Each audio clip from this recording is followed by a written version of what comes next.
સુરતના પુણા વિસ્તારમાંથી બ્રાન્ડેડ કંપનીની ડુપ્લિકેટ વોચ બનાવી વેચનારાઓને કંપની દ્વારા કોર્ટ કમિશન સાથે દરોડા પાડી પકડી પાડ્યા હતા.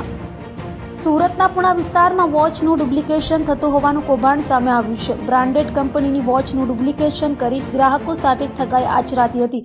સોશિયલ મીડિયા પ્લેટફોર્મ તેમજ ફ્લિપકાર્ટ જેવી સાઇટ પર બ્રાન્ડેડ કંપનીનું વોચનું ડુપ્લિકેશન થતું હતું, જેથી કંપની દ્વારા ઓનલાઈન વોચનો ઓર્ડર કરી સેમ્પલો તપાસવામાં આવતા વોચ નકલી હોવાનું સામે આવ્યું હતું, જેથી કંપની દ્વારા તમામ પુરાવા સાથે દિલ્હી કોર્ટ કમિશનમાં ફરિયાદ કરાઈ હતી અને કોર્ટ કમિશનની મંજૂરી બાદ એડવોકેટને સાથે રાખી તથા સ્થાનિક પોલીસને સાથે રાખી કંપની દ્વારા પુણા વિસ્તારમાં આવેલ આશીર્વાદ વોચમાં દરોડા પાડ્યા હતા, જ્યાં કરોડો રૂપિયાની ડુપ્લિકેટ વોચનું કૌભાંડ પકડાયો હતો.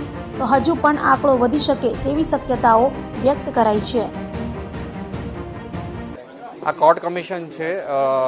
અત્યારે 4 સ્થળો ઉપર અમારું સર્વિલન્સ ચાલુ છે. ઓલરેડી અમારી સાથે અધિકારીઓ જે છે કે દિલ્હી હાઈકોર્ટના વકીલો અને આખી પેનલ એ આ સર્ચ ઓપરેશનમાં જોડાણી છે. બિકોઝ અમે કોર્ટ કમિશન કરેલું અને કોર્ટની ઓથોરિટીથી પોલીસ પ્રોટેક્શન સાથે અમે આ રેડ કરેલી છે અને અમને આમાં લાખો રૂપિયાનો માલ અમારી પ્રોડક્ટનો ડુપ્લિકેટ મળેલો છે. અત્યાર સુધી કેટલું આ લોકોએ કરોડોનો માલ વેચ્યો છે અંદાજ મુજબ? આ લોકોએ જો રિપોર્ટ જોવા જઈએ તો આ લોકોએ એટલું મોટું કૌભાંડ કરેલું છે કે લગભગ નહીં તો 100 થી 150 કરોડ રૂપિયાનું કૌભાંડ છેલ્લા 3 થી 4 વર્ષમાં કરેલું છે અને લોકોને સ્કીમીના મળતા નામથી છેતરેલા છે. હવે શું એક્શન છે ને વોચ કઈ રીતની ક્વોલિટીની હશે? અમારી ક્વોલિટી એટલી બધી સ્ટાન્ડર્ડ છે કે હજી ઇન્ડિયન જીશોક જો કોઈ કહેવાય તો એ સ્કીમી છે.